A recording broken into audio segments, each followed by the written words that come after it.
아, 예산 반납법. 뭐 이건 기존에 있던 법은 아니고 제가 예전부터 오랫동안 생각해 왔던 그런 거예요. 법. 제가 뭐 국회의원은 아니지만 예산 반납법 같은 게 있으면 좋지 않을까. 예전에 무슨 일이 있었냐면 연말이 되면 이렇게 예산을 쓰다 보면 남잖아요. 그러면 그 남는 예산을 어찌 할 바를 몰라가지고 멀쩡한 보도블록을 뜯어내가지고 새 걸로 다 교체를 했죠. 물론 보도블록을 바꾸면 껌 같은 거 이렇게 붙어있고 좀 지저분하고 이러면 좀 때가 좀 많이 있잖아요. 그죠? 요즘 이런 환경오염도 심하고 하니까 보도블록 같은 게 때가 많이 타고, 껌 같은 게 한때 뭐 이렇게 공공근로 하시는 분들이 보도블록에 이렇게 껌 떼고 다니고 그러잖아요. 그런 것처럼 이렇게 좀 갈고 나면 좀 깨끗해 보이긴 해요. 근데 예산이 남아서 그거를 그렇게 쓴다는 그때 얘기를 해서 요즘은 좀 덜해요. 요즘은 조금 어느 정도 시간이 지나, 요즘 이제 예산이 없어서 그런지 모르겠는데 요즘은 좀 그렇게 헛돈 쓰는 보도블록은 좀 없어지는 그런 추세예요. 그죠? 예전에 정말 심했거든요. 그래서 그때 생각을 했어요. 그럼 예산 반납법이 있으면 얼마나 좋을까? 그러니까 예산을 1년을 살리면 살고 예산이 남았어요. 그죠? 그러면 어딘가에 예치를 시켜 놓든지 아니면 국가에 반납을 하든지 뭐 비상금으로 이렇게 넣어 놓든지. 그죠? 그 1년 예산을 딱 했는데 1년 예산을 뭐 어쩌다 뭐 남을 수 있잖아요. 만약에 뭐 가로등 고장 비용으로 예산을 받았는데 이게 고장이 안 나는 거예요. 그러니까 예비적으로 그러니까 수해가 나오고 태풍이 불고 이래가지고 뭐 이렇게 가로등이 쓰러진다든지 뭐 사고가 많이 나서 자연재해로 인해서 그런 거 예비비 같은 걸 받아놨는데 그에 자연재해가 없는 거예요. 그죠? 그래서 그 예산이 남았어요. 자, 그렇게 예산이 남으면 어떻게 하느냐? 지금 어떻게 하는지는 모르겠어요. 제가 구청이나 시장이 아니기 때문에 어떻게 하는지는 모르겠어요. 지금 같으면 이제 코로나가 돌기 때문에 재난지원금으로 주겠죠. 저희 얼마 전에 추석에도 저희 대구시에서는 10만원씩 줬거든요. 예산을 주겠죠. 세금이 오바가 되면. 그죠? 뭐 그런 식으로 주면 되는데 그런 거 없었을 때, 코로나가 발병하기 전에, 전염되기 전에 없었을 때는 어떻게 했을까 이 말이죠. 그래서 정말 이런 어떤 세계 3차 대전과 준하는 그런 어떤 코로나 사태이기 때문에 이럴 때 그 예산 남은 거를 이렇게 좀 적립을 해놨으면 이럴 때 썼으면 참 좋았을 텐데 뭐 그런 생각이 들어요. 그죠? 그렇다고 예산을 막 그런 거 있잖아요. 막 오바해서 막 부풀려서 예산을 청구하고 이런 거는 그런 건 아니고, 그런 거 있잖아요. 왜 자기 지역, 만약에 대구시 같으면 대구시가 장사가 잘 됐어요. 그럼 대구시에 이렇게 내는 세금들이 그 국민들이 잘 살고 인구가 늘어나고 뭐 활발하게 경제 활동을 해서 세수가 늘어났어요. 지금 서울이 그렇잖아요. 사람이 많고 건물이 비싸니까 세수가 이렇게 늘어나잖아요. 그러니까 그런 것처럼 대구시의 경제 활동이 활발해져서 세수가 늘어난 거죠.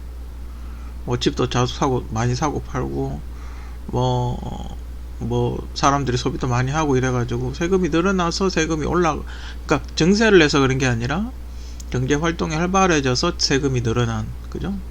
뭐 그런 형태라면 세수가 많이 거칠 수도 있거든요. 한국은 간접세가 많으니까 기름을 많이 쓴다든지 뭐 텍스트 붙지 않습니까?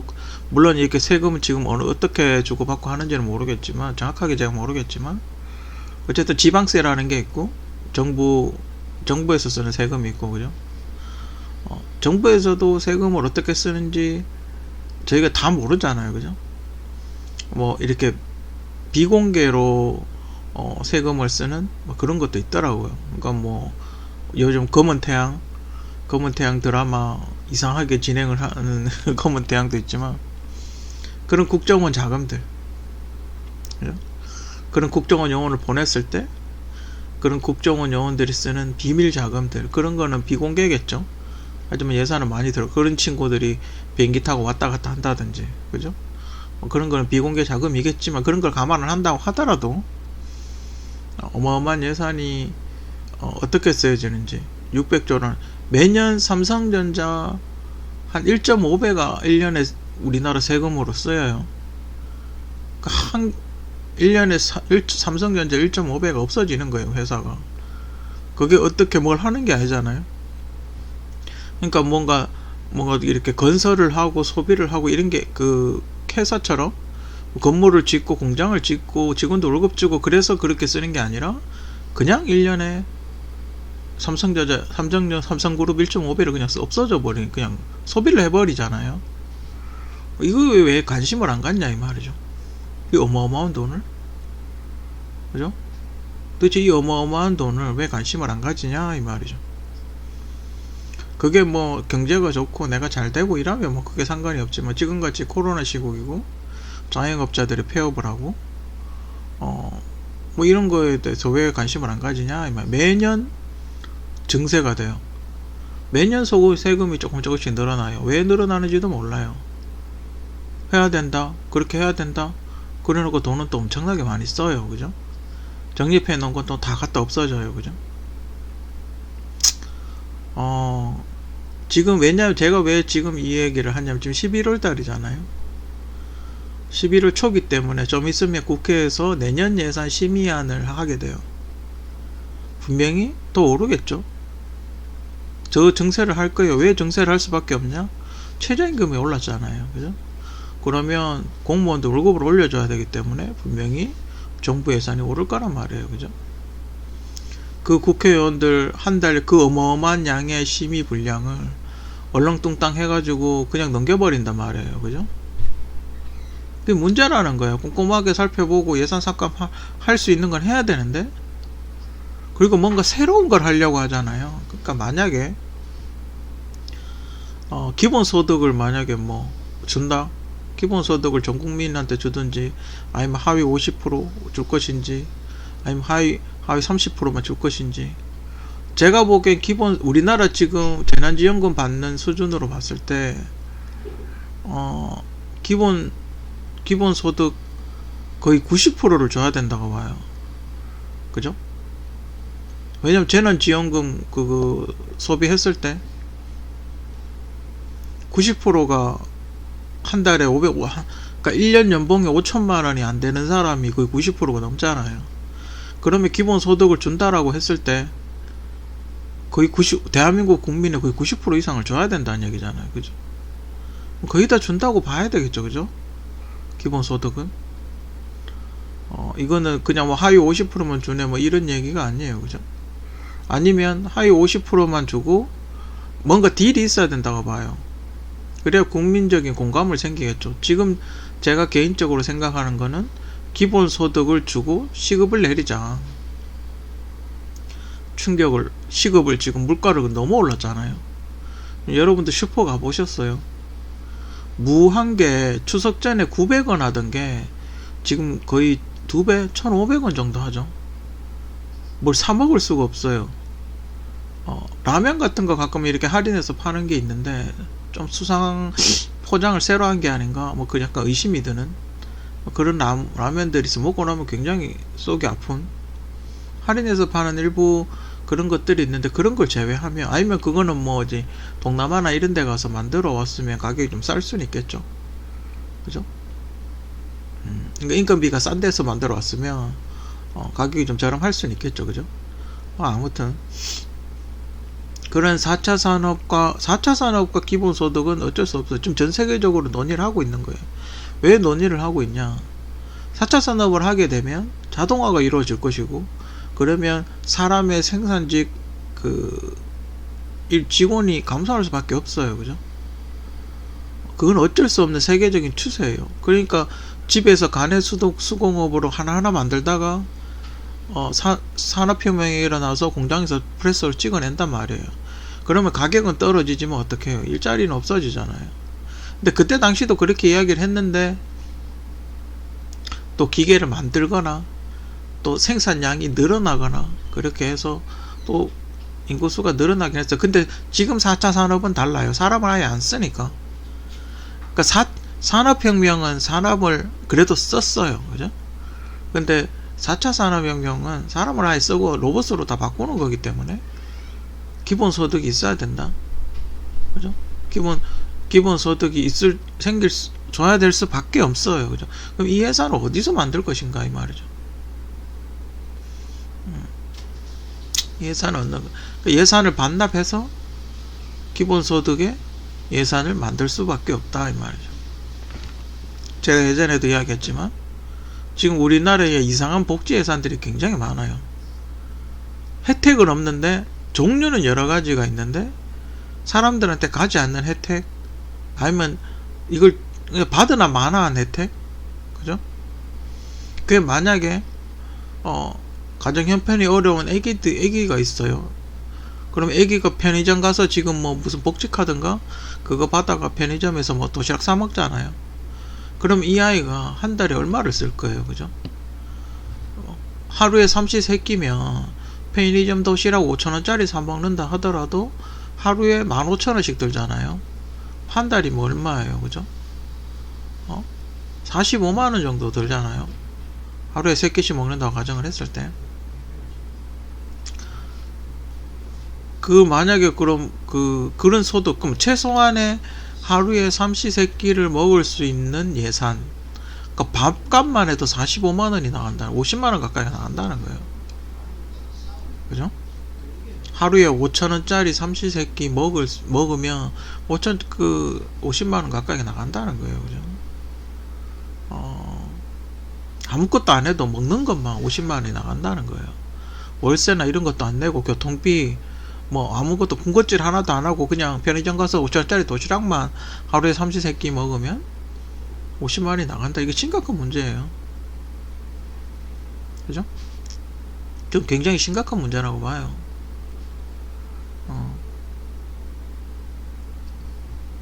뭐 일부 이렇게 짜장면 같은 거 좀 싸게 이렇게 주시는 분들 있더라고요. 저희 동네도 그 식당 가서 배달 안 시키고 식당 가서 먹으면 훨씬 가격을 이렇게 저렴하게 주시는 그 중국집 짜장면 하시는 분들도 계세요.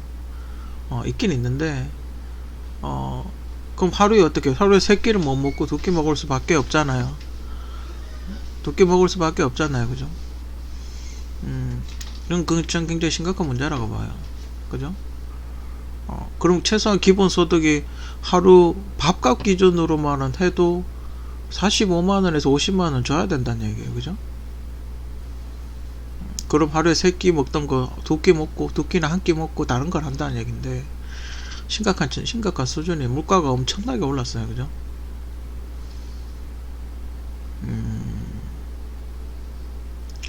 그래서 이렇게 누구 말처럼 지금 또 곧 대선이잖아요. 자기 돈 안 쓴다고 막 그렇게 이야기하는 건 좀 문제가 있다고 봐요. 지금 국가 부채가 어마어마하게 증가를 하고 있는데 지금 코로나로 들어오는 돈보다 나가는 돈이 더 많고, 물론 그렇게 생각하는 사람들도 있더라고요. 선진국에서는. 왜냐면 제로금리이기 때문에. 금리가 지금 다행히 연방정부에서 제로금리이기 때문에 돈을 갖고 그냥 써도 된다. 돈을 막 빌려와서 써도 된다. 지금이 경기부양하고, 어쨌든 경기부양하는 게 더 중요하지. 그런데 빚은 빚이잖아요. 그죠? 그죠? 빚은 빚이잖아요. 그거 안 갚는 건 아니잖아요. 언젠가 갚아야 될 거 아니에요. 그러다 만약 신용등급, 우리는 IMF를 이미 겪어봤잖아요. 그러다 신용등급 떨어지면 어떡할 거예요. 그죠? 물론 경제학자들이 알아서 잘 연구를 해서 어떻게 하면 좋을지, 물론 국가에서 연방정부에 돈을 많이 빌려봤기 때문에, 달러를 많이 빌려봤기 때문에 그런 거 알아서 잘 하겠지만, 우리 IMF 갑자기 자기들 돈 필요하다고 싹 빼봐요. 그죠? 그러면 우리가 낼 수 있는 목소리를 낼 수가 없다는 거예요. 우리나라 국가 부채가 많아지면 그 사람들이 장난을 안 친다는 보장이 어디 있어요. 그죠? 물론 급하면 달러를 빌려 써야죠. 달러를 빌릴 수밖에 없겠지만, 그럼 IMF 때는 왜 못 빌렸나 이 말이죠. 그죠? IMF 때 그렇게 많은 돈도 아닌데, 지금 경제 규모로 따졌을 때는 그렇게 많은 돈도 아니에요. 그죠? 또 IMF는 왜 부도가 났을까요? 얼마 되지도 않는데. 그럼 그때 왜 못 빌렸나 이 말이죠. 그죠? 그건 말이 안 되는 거예요. 그죠? 그 사람들이 돈 빌려 써라 그래놓고 장난치면 우리나라는 다 와르르 무너지는 거예요. 그죠?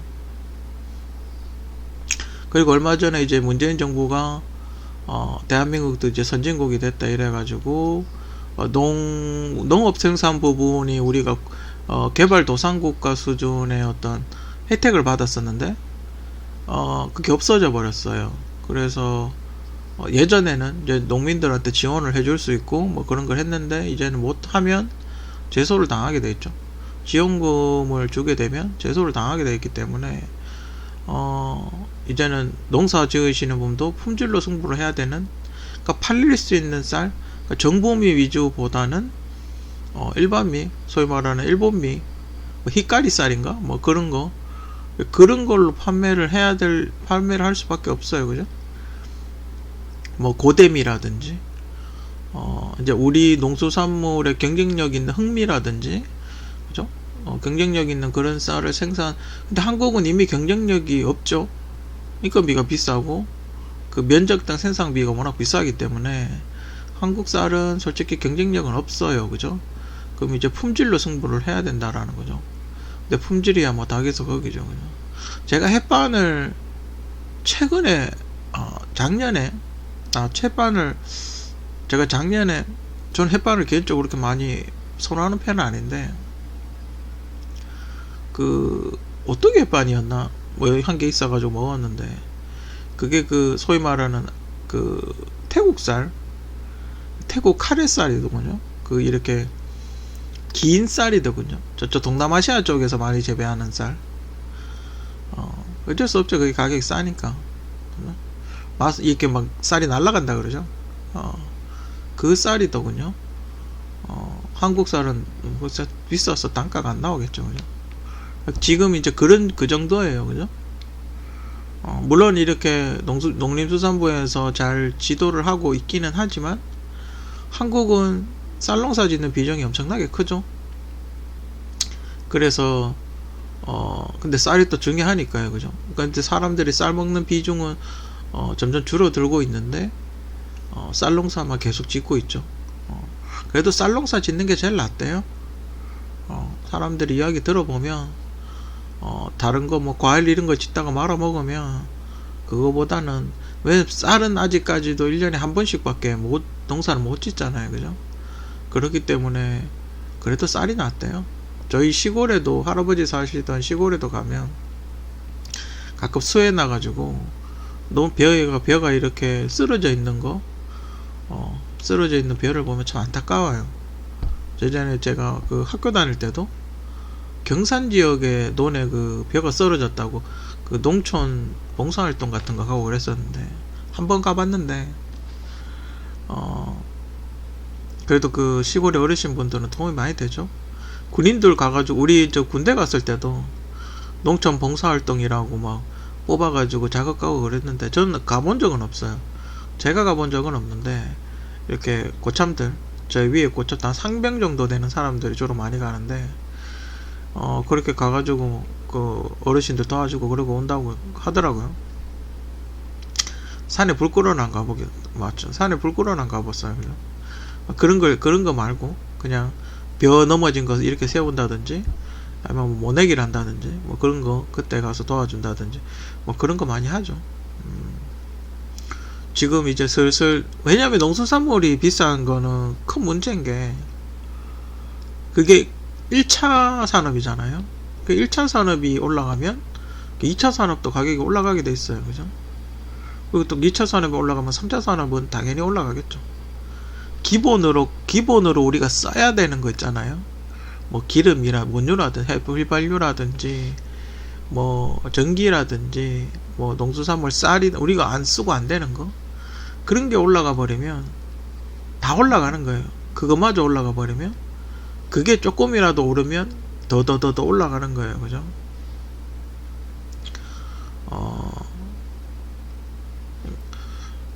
참 어쩌다 선진국으로 진입 예산 반납법 이야기 하다가 약간 옆으로 샜는데, 그러니까 예산을 안 쓴 예산, 그러니까 만약에 지금 코로나 사태잖아요. 그러면 통일부 같은 경우는 지금 아무것도 하는 게 없잖아요. 그죠? 통일부는 예산을 분명히 청구를 했을 거예요. 그죠? 청구를 했는데 통일부가 하는 게 없잖아요. 그죠? 북한하고 지금 단절돼서 코로나라서 아무것도 하는 게 없어요. 그죠? 그럼 예산이 그대로 있을 거란 말이에요. 몇 년째. 여성부 같이 예산을 펑펑 쓰는 데도 있지만 아무것도 활동을 자기가 하고 싶어도 못 하는 곳이 있단 말이에요. 그죠? 분명히 있을 거란 말이에요. 그죠? 그리고 만약에 태풍 복구 뭐 이런 거라고 이야기해서 예산 잡아놨는데 뭐 태풍이 그렇게 세게 안 오고 피해가 별로 없어요. 그죠? 그럼 분명히 예산이 남을 거란 말이에요. 그러니까 지금 연말쯤, 그러니까 10월, 11월쯤 예산, 그죠? 아니면 이 예산이 지금 정부에서 이야기하기로는 전 분기에 세금을 걷어서 그 다음 분기에 세금을 준다고 하더라고요. 그러니까 1, 4분기 세금을 걷어서 2, 4분기에 쓴다고 그렇게 이야기를 하더라고요. 그러면 아직까지는, 그러니까 12월 달까지는 예산이 있겠죠. 그 전 분기 예산을 쓰고 있겠죠. 그러면 4, 4분기에 걷은 세금은 1월부터 3월 달까지, 그러니까 구정까지 쓰겠죠. 아마 정부도 뭔가 계획을 하고 있을 거예요. 그죠? 구정 때 아마 뭐 쏘지 않겠나? 쏠 수밖에 없을 거예요. 재난지원금 한번 100% 줄 수밖에 없을 거예요. 왜냐하면 선거니까요. 그죠? 타이밍이 딱 그때쯤이죠. 그죠? 그러니까 예산 안 쓴 거를 반납을 해서 재난기원금으로 주면 좋지 않을까? 그죠? 제가 하고 싶은 얘기는 그런 거예요. 국가 부채를 늘리지 말고, 채권 발행하지 말고, 추경하지 말고, 지금 정부에서 예산 안 쓰고 있는 거 있잖아요. 그죠? 반납해서 한 10조 원 정도는 충분히, 전 1년에 우리나라가 한 600조 예산이니까 1년에 그러니까 한 달에 한 50조 정도 쓴다고 보거든요. 한 달에 한 50조 정도 쓴다고 보는데, 그리고 정부에서 한 절반 정도는 피드백이 될 거예요. 다시 돌아올 거예요. 왜냐하면 복지 예산이 나가잖아요. 예? 복지 예산도 나갔었고 또 재난지원금도 나갔었고 했기 때문에 저는 50조에서 최소한 20-30%는 다시 정부로 들어온다고 봐요. 세금으로. 그렇기 때문에 분명히 10조 정도 재난지원금 100% 줄 정도, 10조 넘는 정도, 90%가 10조였으니까 10조 약간 넘는 돈은 분명히 있을 거예요. 그러니까 있으니까 지금 또 영화표 할인권이라든지 뭐 이런 거 쓴다고, 지금 11월 달부터 영화권 할인 그거 한다고 이야기 하잖아요. 그러니까 예산이 있으니까, 예산이 남으니까 그런 걸 하는 거예요. 그죠? 예산이 남아 있을 거예요. 물론 쪼들리긴 하겠죠. 쪼들리긴 하지만 분명히 예산이 있을 거예요. 그죠? 아무튼 예산 반납 안 쓴 거 살림을 잘 살아서 혹은 받아놨는데 별일이 없어서 자연재해나 뭐 다행히 큰 사고가 안 터져서 예산을 안 써서 반납을 하고, 나중에 그 반납을 많이 한 곳은 나중에 뭔 일이 생겼을 때 우선적으로 지급해주는, 그죠? 아니면 예산을 받았는데 별일이 없으면 그 다 쓰지 말고 어딘가에 적립을 해놨다가 코로나 사태 같은 게 터졌을 때 이렇게 준다든지, 그죠? 뭔가 그렇게 예산을 그렇게 반납하는, 그죠?